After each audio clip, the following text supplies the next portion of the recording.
This is Dateline News and Conversation. I almost don't know where to start today. They are creating death and destruction almost everywhere we look. Stay with us. My guest today, he's one of our favorites, Dean Henderson.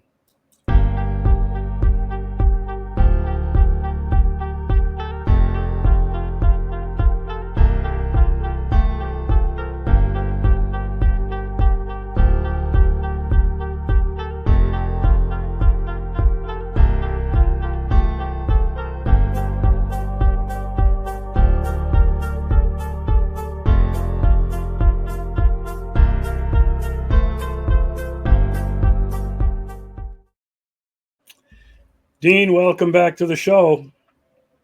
Thanks for having me, Regis. Oh, it's always a pleasure. I learned so much from you, and so many people do.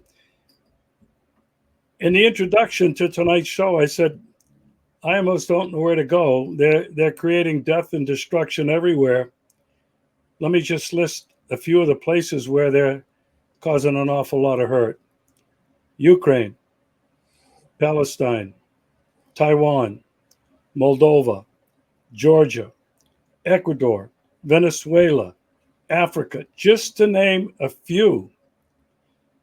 Dean, I want to start with what I think was some big news, and I want you to be able to comment on it, and we'll talk a little bit about who's behind it all. The big news was Burisma, the front company, oil company in Ukraine, that Hunter Biden was a board member with no experience whatsoever about the oil and gas industry. But the report was that Burisma was tied to terrorist attacks in Russia. Now, it also implied that the money was coming from the United States and being laundered through Burisma, and then who knows where it went. Dean, what are your thoughts on that? Who do you think really is behind this?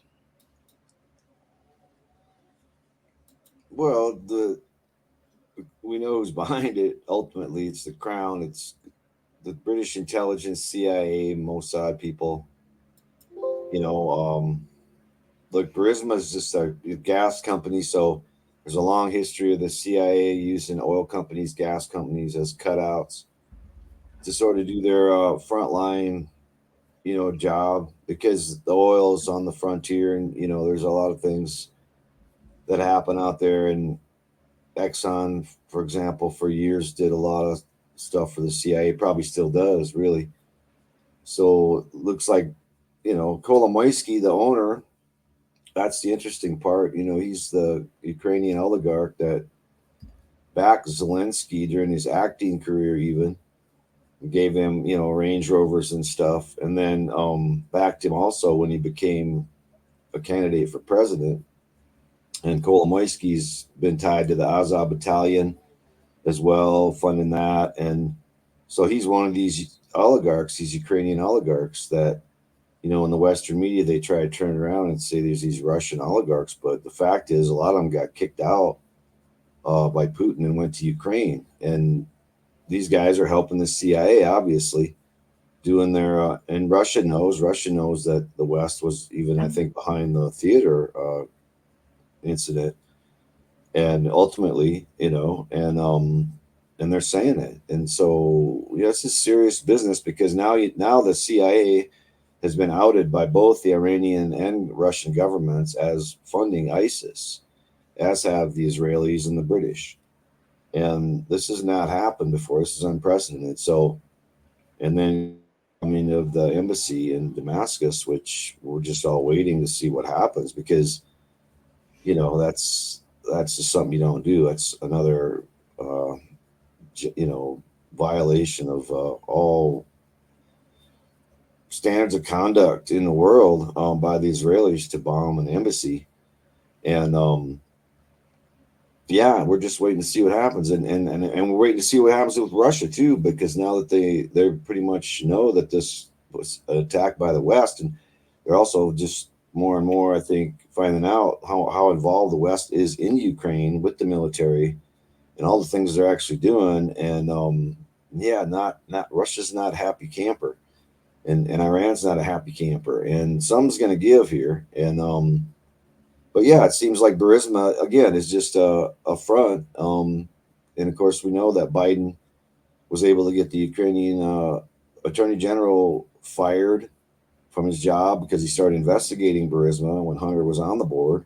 And then Biden bragged about it on TV so that you can't even say, oh, it's a conspiracy theory, because there it is on TV.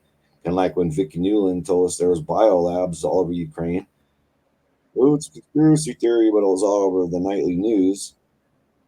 So they're just more and more they're finding out that these creeps have been attacking them in every direction. You know, whether it's the bio labs, whether it's the terrorism, whether it's ISIS that they created. Now they know they created it um, to cause all that trouble in Syria, to cause all that trouble everywhere. And in Libya, you know, that's who's running Libya now. It's a bunch of crazy ISIS people who sell slaves at an open market. Um, you know, and so that was the choice we made, you know, instead of Gaddafi. And so it's interesting in the U.S. we had this story about this kid from Idaho, and Idaho is known for this kind of history of white nationalist kind of Nazi stuff. And then this kid that was arrested, he was going to bomb a bunch of churches or mosques or whatever in Coeur d'Alene, and he was claiming allegiance to ISIS. And that just shows you, like, the ISIS people are the Nazis. They're just Muslim Nazis, okay? But it's like there's a reason that they work together. There's a reason that the Ukrainians were training ISIS people with the Azov battalion and with the other Stefan Bandera crazy, wings and units of the fascist movement in Ukraine that's taken over that country. There's a reason ISIS was training with them, and they always were, because Russell Bonner Bentley told me this 3-4 years ago. He lives there. He's fighting in Donbass against the Ukrainian military right now, and was before the actual invasion even started. The Russian invasion even started. He was part of the resistance in Donbass, and he told me years ago that ISIS fighters were training with the Azov battalion. So again, it's all CIA. If you understand that, then you understand. Oh, it makes perfect sense. Okay, they're funding the ISIS people that attacked the theater in Moscow. They're funding the people that are attacking Iranian police stations right now, and these separatists in Iran who are again affiliated with ISIS. I see there, and then it all starts to make sense. And the thing is that's happened different now is that these nation states that are very powerful know this is happening. I was saying this 10 years ago on Press TV. I was telling, the Iranian state TV station, I said, in many, many interviews, debates, whatever shows I did for them, I said ISIS is a CIA, British intelligence creation. And they would just let me roll, and they didn't really, have anything to say either way about it. And now just recently they bombed this Mossad base in Kurdistan that was right next to an ISIS training center, that was right next to a U.S. embassy, that's right in this Kirkuk area where Chevron Texaco has this big oil interest. And that's why they've been giving Kurdistan this independence from Iraq, because they want to lop off that northern Iraq region for big oil. And essentially they've kind of done it with this little autonomous, corrupt Kurdish government that they've set up. So all these things are going on, and now, yeah, like I say, Russia knows that the Western intelligence is behind, and I'm sure they know it's behind Burisma too. I'm sure they know what Burisma is, Western intelligence asset. Whatever capacity their role they're playing, they're an intelligence asset in Ukraine, and have been, and that's why they were there, and they were probably behind all kinds of other things, including maybe the planning of the Maidan, incident. Who knows? Who knows how far back it goes? But Kolomoisky, obviously a Nazi sympathizer, billionaire guy, and he's got his boy in office now, and who apparently went to London after he got elected. Zelensky got elected, saying, "Hey, peace with Russia." And immediately after he was elected, apparently he went to Russia, met with MI6, and they put him up to this whole different tact, where he would oppose any peace with Russia, where he would be belligerent. And so that came directly also from the city of London, that order. So we know that now because we've had whistleblowers talking about these things. And yeah, so it's serious business. We're on the edge of something big. I mean, we'll see what happens. Like you say, it's just overwhelming. It's almost like where do you start? Yeah. There's Most people, and me included, until just recently, believe that ISIS were radical Islamist people. And the motivation uh, was not money, it was to become a martyr, to get revenge for what the white evil demon had been doing to them everywhere. Mhm. But I read recently, and I wonder if you could confirm this or have any thoughts on it, that those guys that created the massacre and the fire at the Crocus City Hall venue in Moscow on March 22nd were not um, religious Muslims. They were doing it for money. And what I read was that the religious Muslims uh, do it to become martyrs, and yet these guys fled. Um, what are your thoughts on the composition of ISIS now, or any derivative? Is this religious or is this purely financial, being run by the CIA, MI6, and the Crown, the City of London? What are your thoughts? It's just kind of like how our society runs, Regis. It's all about the money, cui bono, right? Follow the money. But they'll use religion as a smokescreen to cloak their deeds. It's the same, it's no different with ISIS. So they use religion to recruit these young men into ISIS and give them this big cause.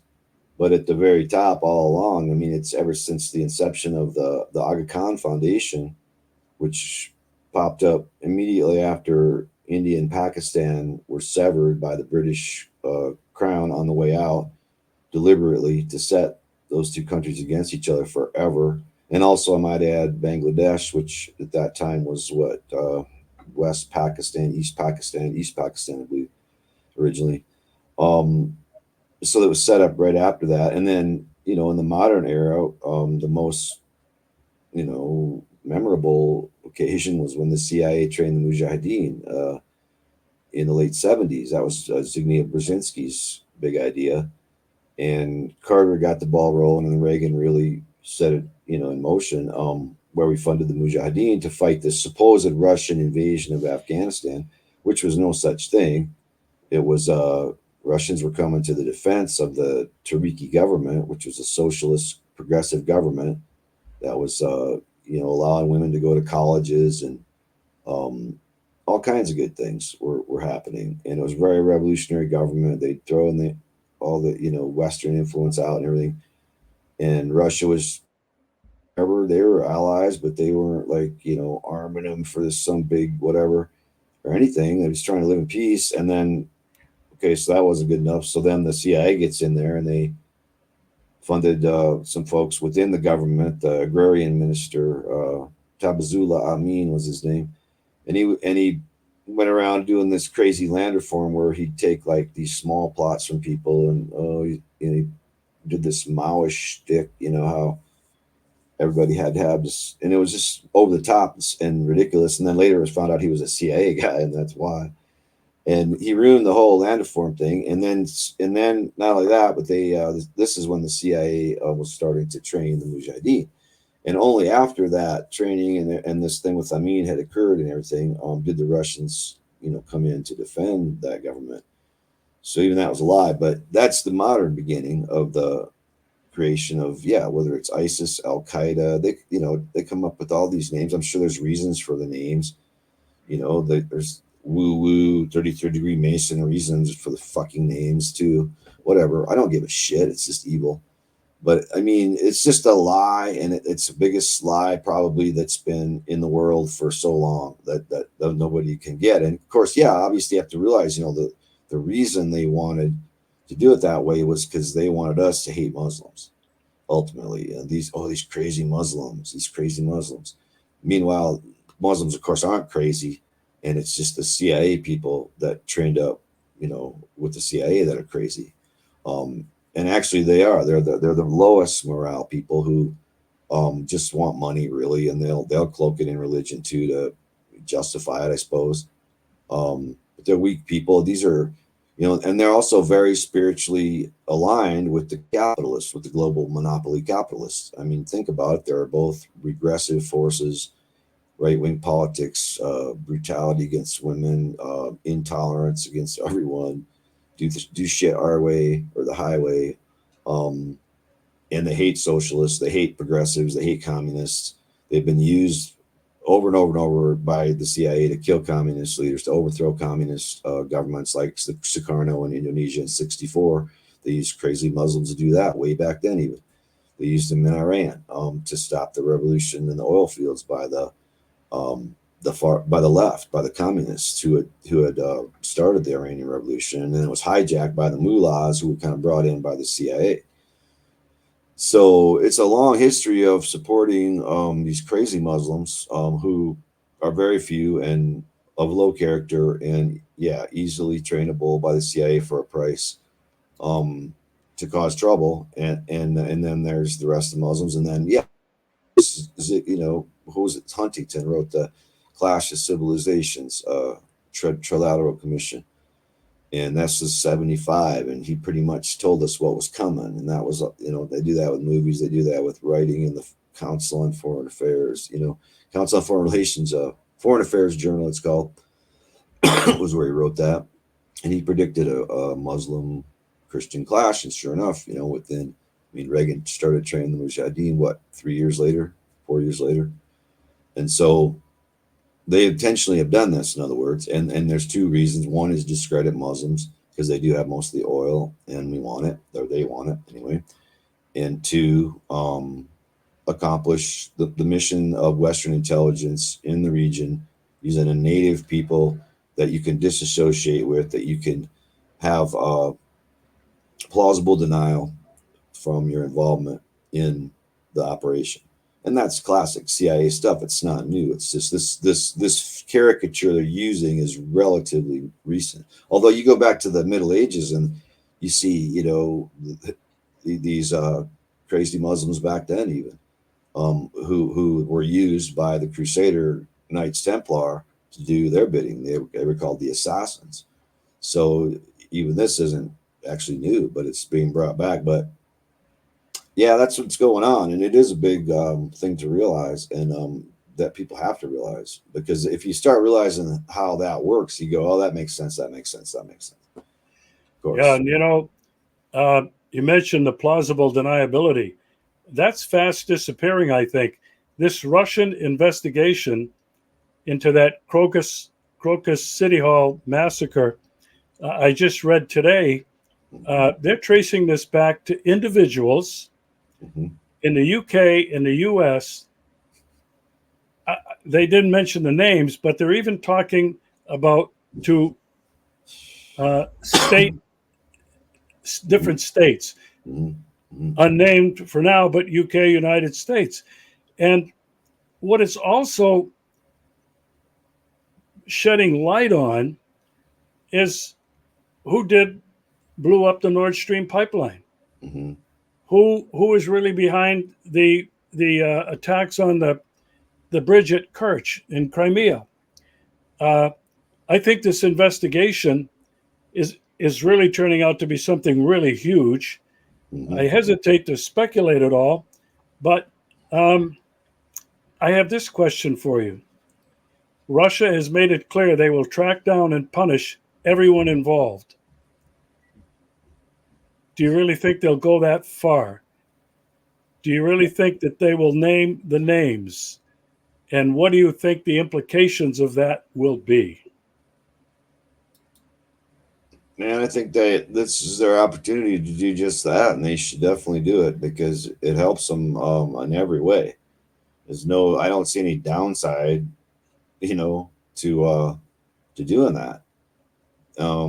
Because the only way, honestly, Russia can win this war, the only way any of us can win this war that we're fighting against evil is just information awareness, um, telling people the truth, and then having the truth sort of operate in this world as an accepted norm again. Because it's like we're living in this world right now where it's literally a lie has become the truth, and it almost just like pervades everything. And so we need this jolt. And this is part of the jolt, like waking up out of our like we act like 6 year olds, in the West, man. I mean, we never grow up. We don't have to. We have this big old military that, just goes around the world and gets us our bananas and our coffee and our sends it back and fucks somebody over on the way. And we don't ever have to worry about shit. So we stay at this level. And the part of the way they do that is telling these big stories like, yeah, there's these crazy Muslims and we don't know anything. We don't have anything to do with them. We don't know where they came from. Oh, they must have been born that way. That's it. It's human nature. Human nature's bad. That's it. Or no, it's just an evil religion. That's it. And just chop it up in every way you can divide people along these different ways.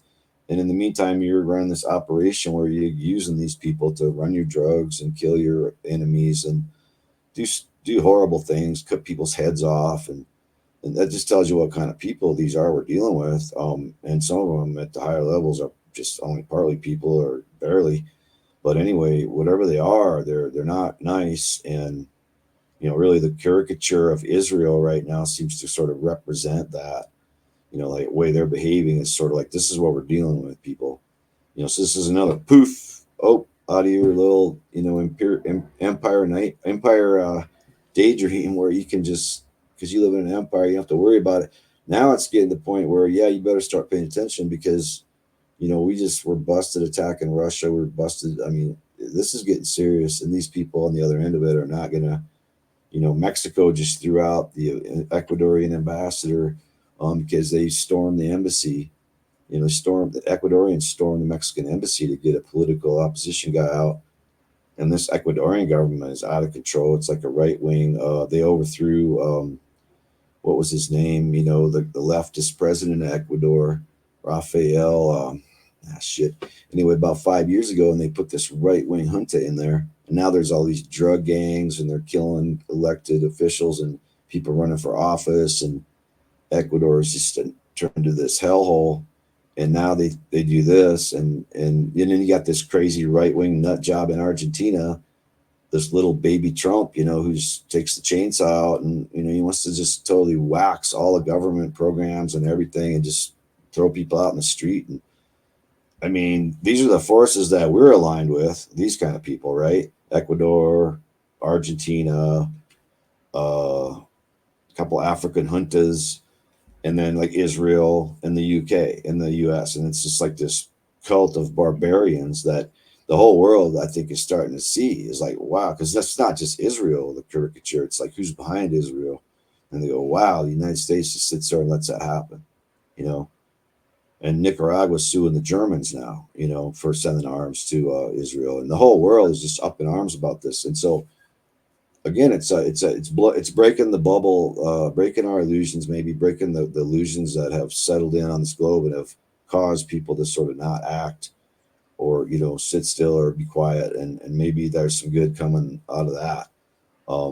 But in the near term future, there's going to be just hell to pay, I'm afraid, for what our government's done and what we've let them do. Because I want to come to that a little bit later in the show. You mentioned something very interesting, and I had not really thought of it that way. When I asked you about whether or not Russia would reveal everything they find out, names, countries, whatever, you said there's no downside and that it's all about information and education to wake up people. And I thought, somebody questioned the other day why Russia keeps going to the United Nations Security Council and providing facts, the biolabs, providing facts about the bridge, providing facts about the pipelines, providing facts about, I don't know if I mentioned the biolabs. And people are saying, why are they doing that? It's not getting, and my response was exactly what you said. I think they're trying to go on record publicly with all of the facts because they know that the majority of the rest of the world is waking up. Mm-hmm. The other Mm-hmm. thing you mentioned, and I think it's happening, uh, people in the rest of the world know what's happening. And in many of these countries, they're rising up. Mm-hmm. I want to I want to move now to the genocide that's taking place in Palestine. People everywhere and in the United States are in the streets. They weren't in the streets over Ukraine, but now with this genocide going on, they're in the streets, including in the United States. I want to ask you this. It's the first of two or three questions, but one at a time. Do you see a connection between the United States war against Russia and the genocide that's happening in Palestine? Do you see a connection there? Yeah, of course.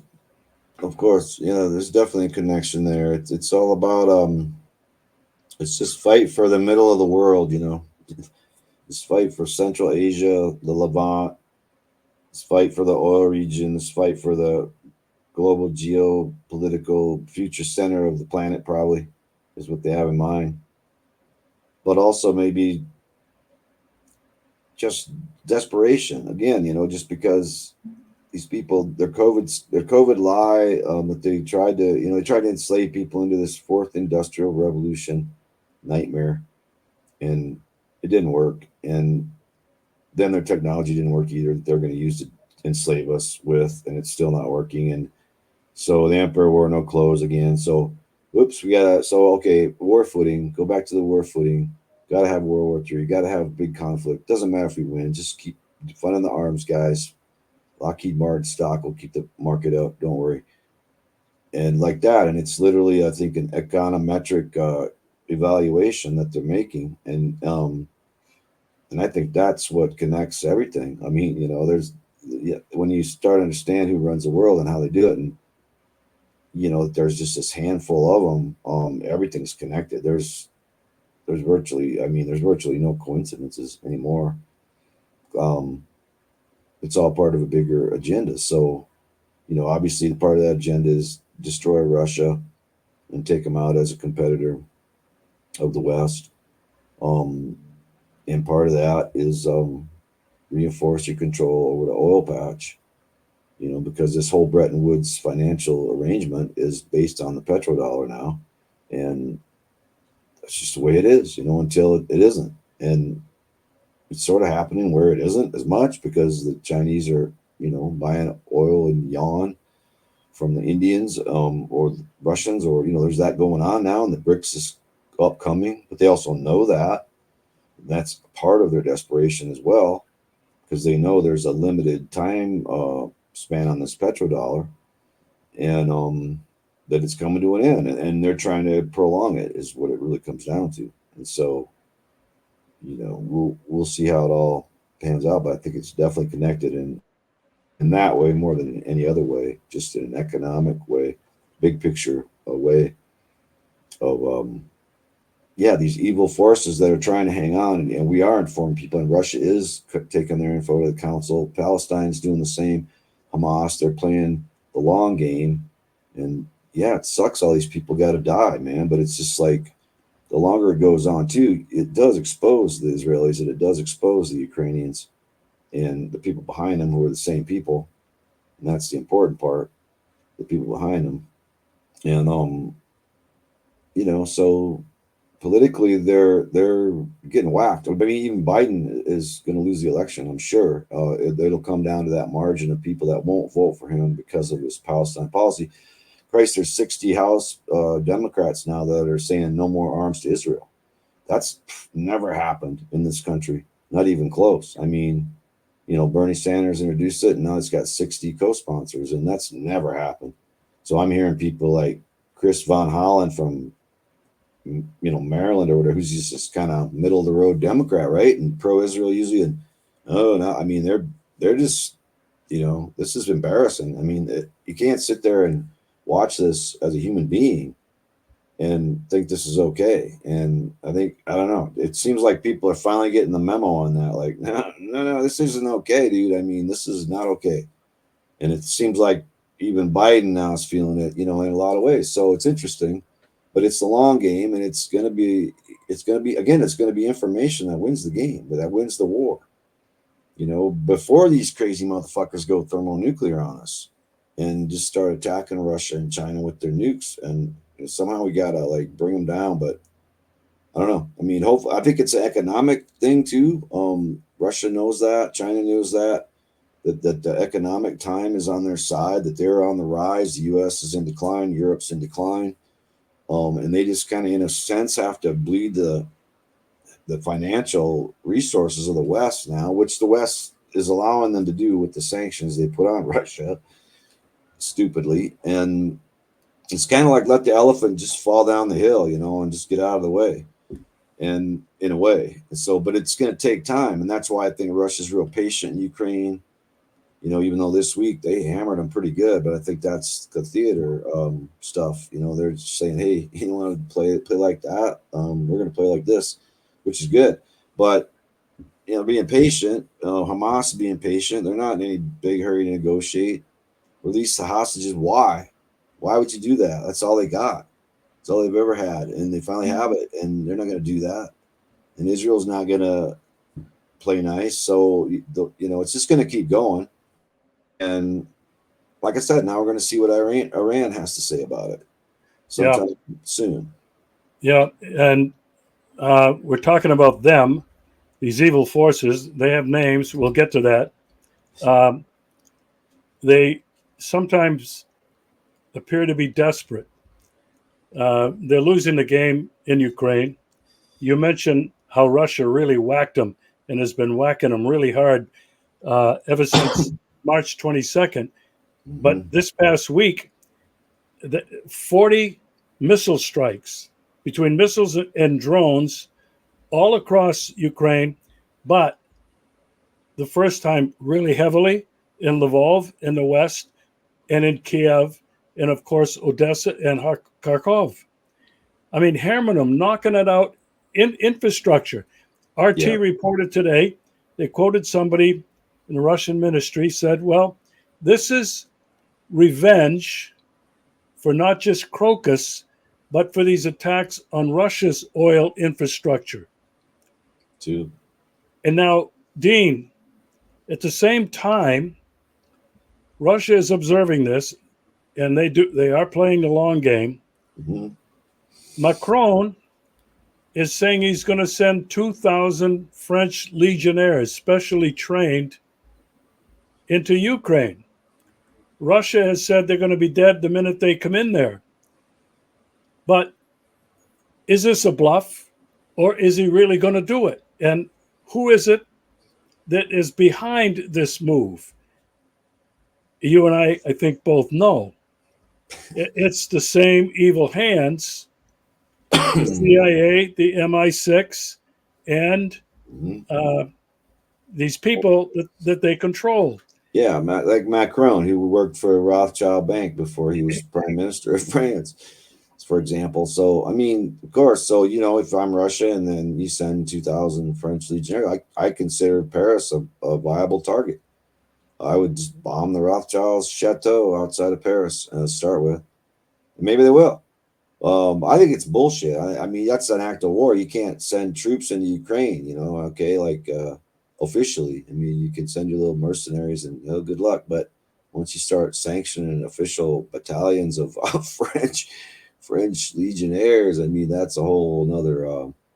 So, I mean, he's probably just talking smack, because no, I don't think that's going to happen. But they're desperate. But they also know they're losing, and they're going to lose. I think now it's pretty well accepted by the West that Ukraine's going to lose, and they're losing. They always have been losing, and it was all a lie. Zelensky's grating on a lot of them. He's really, people are getting tired really fast.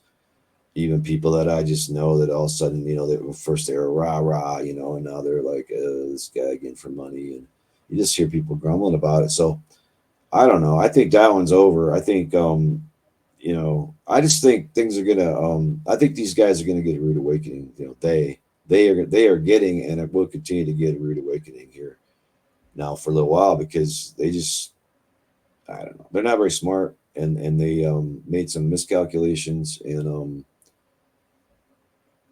they're desperate, yeah, but they're also in decline, and Yeah. yeah. Now, I want you to tell me if there's a connection between what we've been talking about, because it's the United States hands are all over this. There's blood all over the United States. Everywhere you look, they're behind it. Or the CIA, whoever's controlling them, the American military. But you're in the United States. I just read where Jamie Dimon, the CEO of JP Morgan, the largest bank in the United States, in his annual report to his shareholders, said the forecast for the United States is dire. Now, he's been on record in the last few months as saying the same basic things. But what he identified was the United States economy is not good. More and more Americans are feeling it. The second thing he said was the the chaos in the United States government. They're incapable of doing anything. They just want to send more money to Ukraine or to Israel. And then he talked about the deep political and social divides across the American landscape. And then he pointed out the $34 trillion debt that increases by $1 trillion a year or more. So the forecast he had when I read that was, you know what? The worst is coming. It's in collapse politically, economically, socially, and militarily. Because I think the American military has been shown that it's archaic. It is not an elite military anymore. They can't even meet their recruitment targets, and more are getting out. So, do you think that this crisis in America is being orchestrated by the City of London, the Crown? Do you think it's just a logical consequence of these efforts around the world, but most recently in Ukraine and Israel, are not sustainable? What are your thoughts? Yeah, I mean, I think it's being orchestrated behind the scenes by the crown and the destruction of America. Yeah, and I think, whether or not, Biden, who's, a couple of great uncles worked for the East India Company, whether or not he knows that or knows exactly what his, mission is, or whether Trump knows exactly, why Cambridge Analytica got him elected in 2016 and will get him elected again from the sympathy vote for all these crazy trials. He'll be the next president for sure. I can almost guarantee you. And so they're behind that, and they're behind that, and they're behind this dividing of America also into these. Yeah, there's a movie now called Civil War. So now they're telegraphing that, like this is what they want is a civil war, and this is what they're working on with their Facebook and their just these political cults they've created. And yeah, I mean it's and then just the dumbing down of America with the television and the stupid stuff. The IQs here are just plummeting. And it's an attack. It's definitely an attack on America by the crown, because they always said they want to take us back under their official control, where even though they already control us, because we're a corporation, we're the United States corporation as of 1872, and but they want to just do it out in the open and run the whole damn thing. And they don't like us because we had democracy. They gave it to us for a while, let us run with it, little innovation, and they stole the innovation and hoarded that. And loaded it into their Fortune 500 Blackstone Vanguard trove, and left us with what, 35 trillion in debt, while we protected them in war, their oil companies, and we, the government, the people, funded their arms dealers, the Lockheed Martins, and paid that bill and shrink people in debt and use us up. And so, who's next? As far as who's the Crown going to go to next to be their whipping boy? And maybe it's the Chinese, or maybe it's the Middle East sheikhs. We don't really know. But there definitely seems to be this intentional, and it's because they hate us. They hate revolutionary countries of all kinds. They never, these monarchs, these bloodline people, they never recognize any kind of revolution. They refuse to recognize it. So they're all, the minute a revolution occurs, they're funding the counter revolution, and that's the truth. And they're since 1776, honestly, against us in different ways. And now their control over that is even greater, because we allowed the city along them to be even more deregulated, and we allowed the whole globalization thing to happen, which they controlled. And so now their power to manipulate us, especially through media, which they have total control now of the media, with which they can dumb us down and divert our attention and tell us who the bad guys are when they're actually the good guys, and all that good stuff. So they have a lot of control right now. But underneath, there's that awareness that people are coming across, and truth is resonating. And I think it's our time, and it's why it's so intense. This is why it's so bad, is because it can be so good at the end of this, because we got to hang in there, and we got to play for the win this time and take these people down. And whatever the state actors are that put them in jail, I don't care which, if they go into a Russian jail, that's fine. A Chinese jail, I'm cool. Iranian jail, hell, jail right here in America is fine. But they need to go to jail, and they need to be taken out of power, and they need to be defunded. And maybe the whole thing is they'll just defund themselves with some debacle in the stock market, like Jamie Dimon has talked about 8% interest rates and so forth.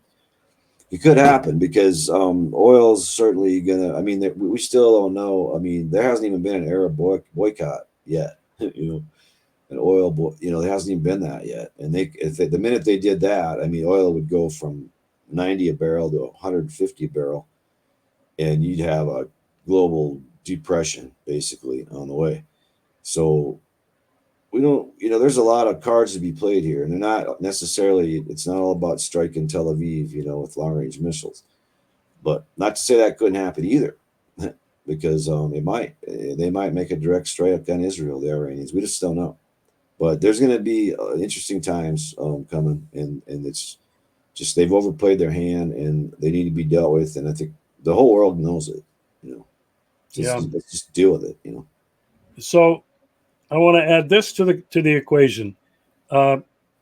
Very clear that Russia, China, the BRICS, and other aligned countries are getting away from the dollar, de-dollarization. I just read yesterday that the Russian stock market is no longer trading in dollars, but the Chinese yuan. Mm-hmm. This has got to be seen by them as another tremendous existential threat. And I think is causing them to be even more desperate. I think they're doubling down, tripling down on everything they're doing, certainly in the Ukraine, certainly Israel, Palestine, with all of the stuff that they're creating around the rest of the world. We've talked about some of them. But now, in spite of all this doom and gloom about an economy, global depression, economic collapse in the United States, millions and millions of Americans now marginalized. Dean, why is it that while people in the rest of the world are rising up against fascism, against tyranny, we're not seeing that in the United States?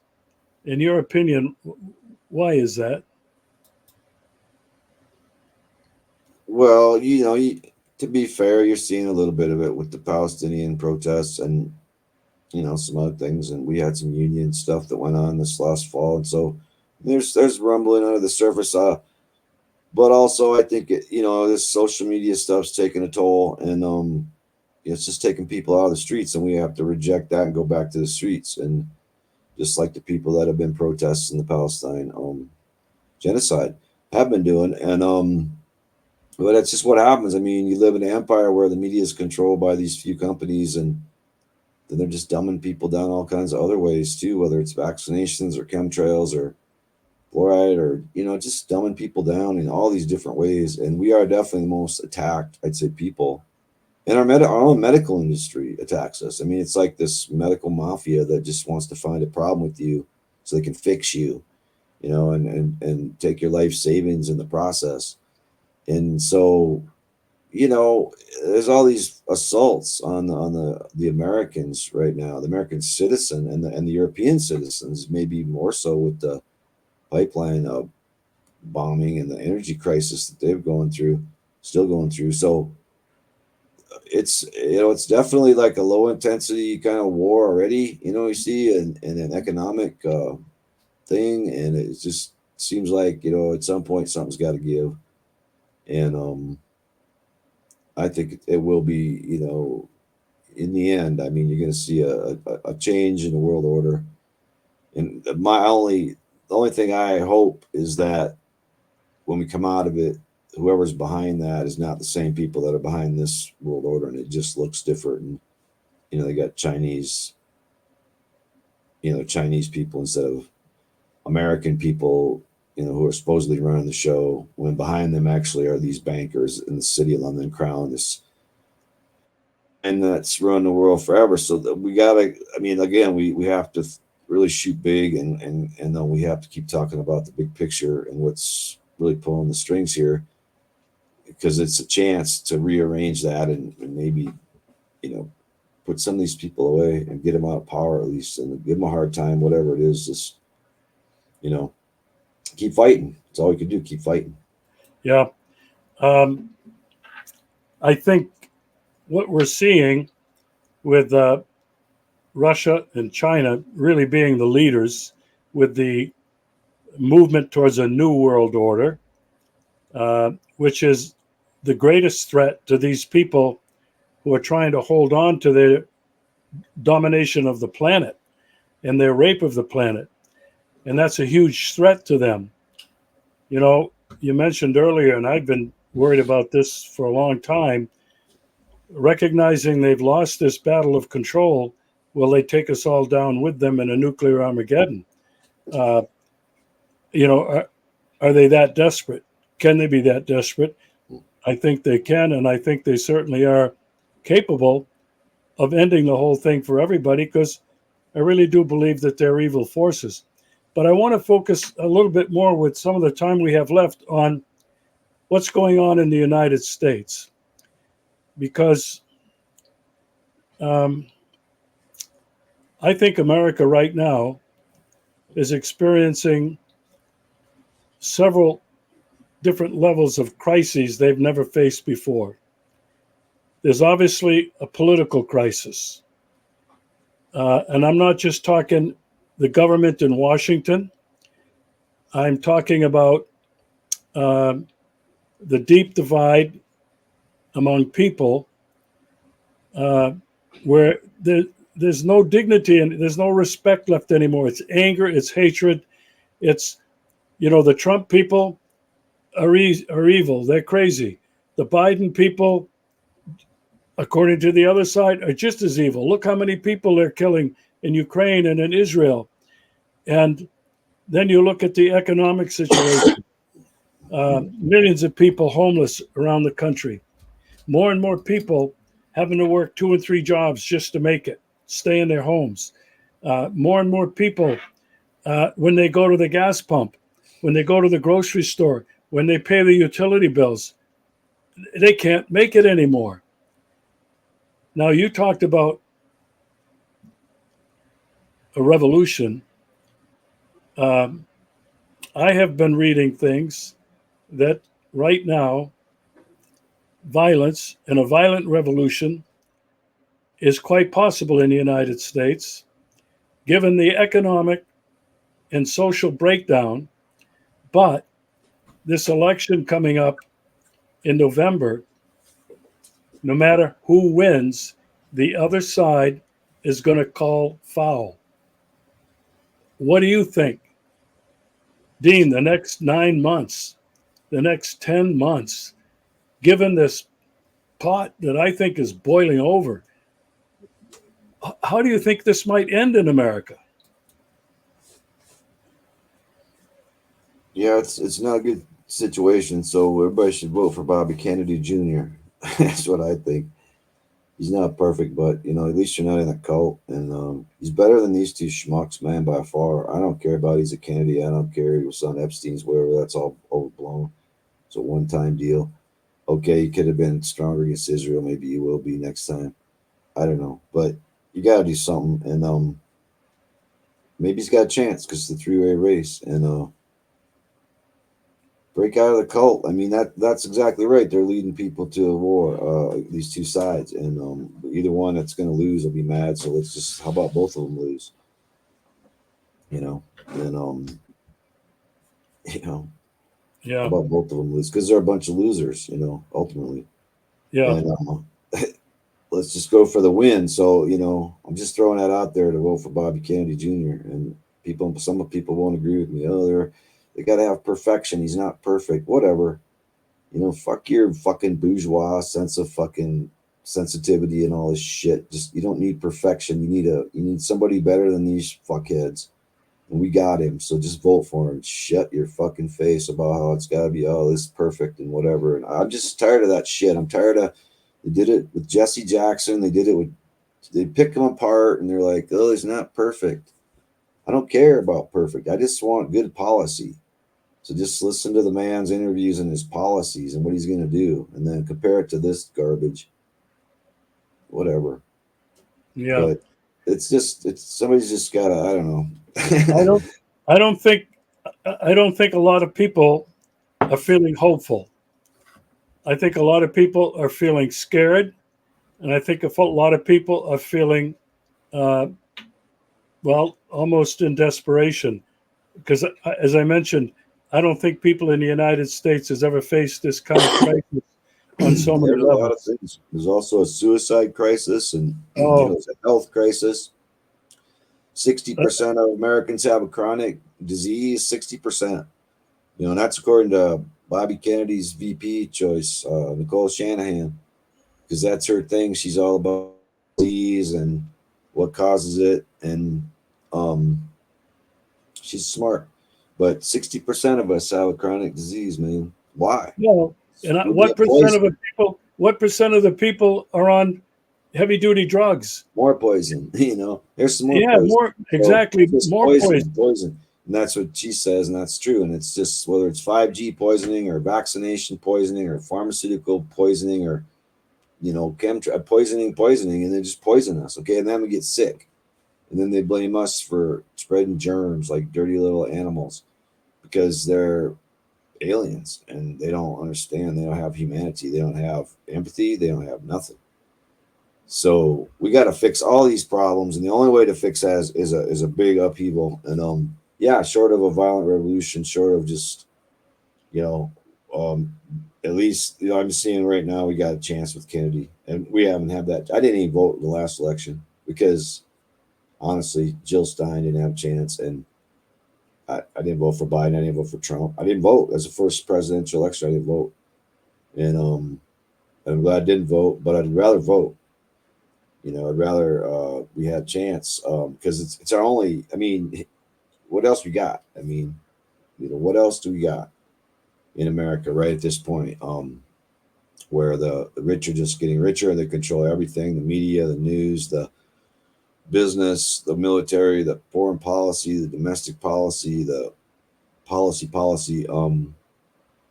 So we got try something different, and I don't know. I mean otherwise, yeah. I mean, I'm on a plane somewhere myself pretty soon with my cat Yeah. because things are not good. Things are not So good. So, Dean, everybody has been saying, well, who is it? Who's behind it? You know, we've mentioned the CIA, MI6, the Crown, the City of London. Uh, you know, these problems, they're global. They seem like insolvable, impossible to overcome.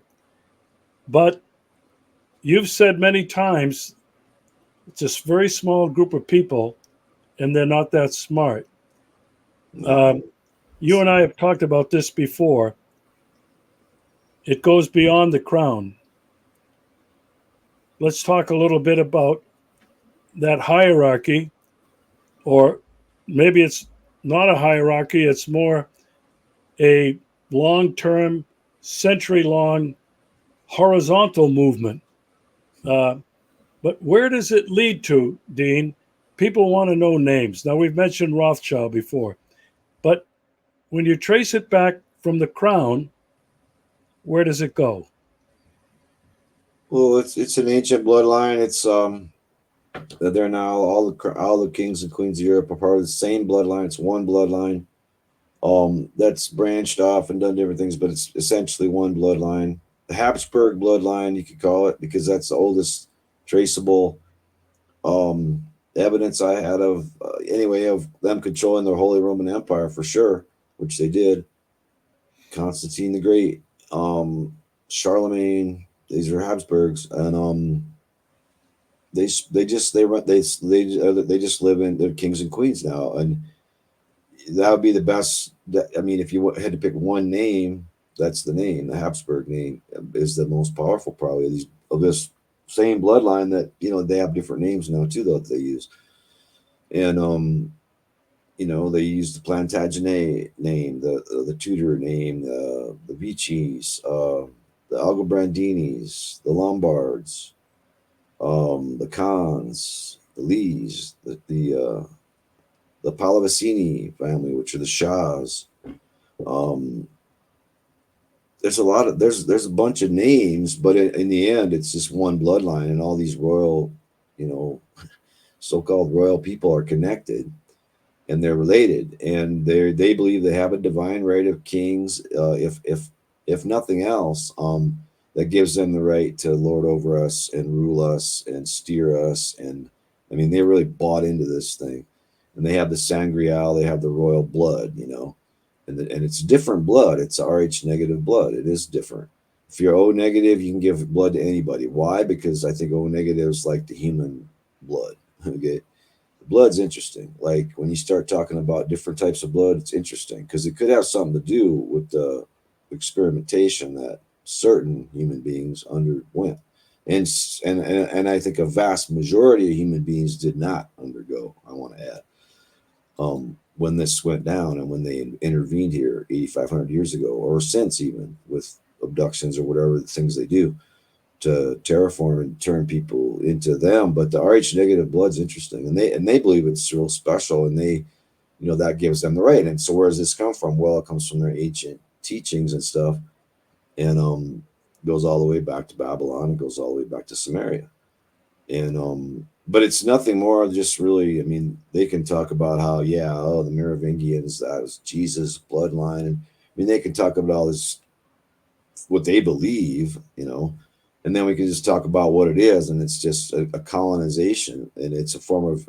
interplanetary imperialism, and they've come here to occupy us, and clearly, so all that other stuff, I don't, it's just propaganda.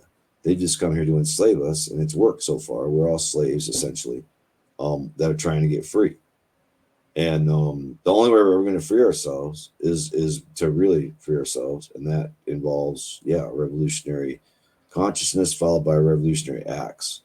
And it's not hard. It's not, oh, we can't do this. It's so easy, but it's just the will to do it, and the political power to do it. And that involves just stripping these people of their assets. Okay, that's what has to happen. You have to strip these people of their money, because that's what gives them the power.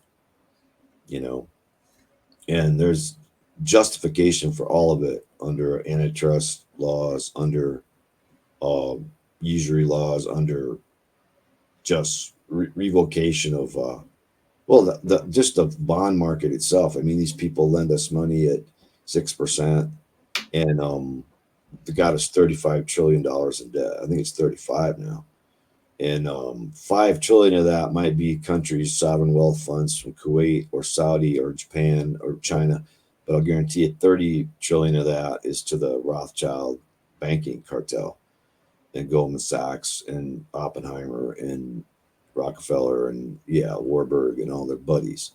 And that's who controls us right now with a $30 trillion. So the first thing you do? What do? You just cancel that. And it's not that hard. I mean, we got 5 minutes. We can do it in 5 minutes. I mean, but it's just finding the people, getting them in there politically, having an awareness that would push people in there that know these things. That's what's going to do it. And once you do that, you can just take them out, get out of debt forever to these people.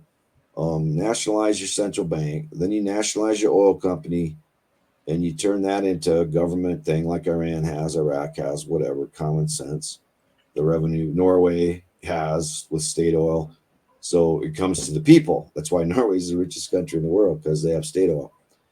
And then you nationalize your healthcare sector and make it single payer. Then you nationalize your mining sector, your food processing sector, which is really huge because Cargill has this huge stranglehold in the beef packers and all these packers. And we got to break up this ag monopoly, the ag processing. And then the insurance cartels got to go. We have no fault insurance for cars and houses and whatever. And then you kind of let it rip. I've written all this, what we do, the solution. It's easy. It's in my Federal Reserve cartel book, the solution there, and there's part of it, but other things you have to do too.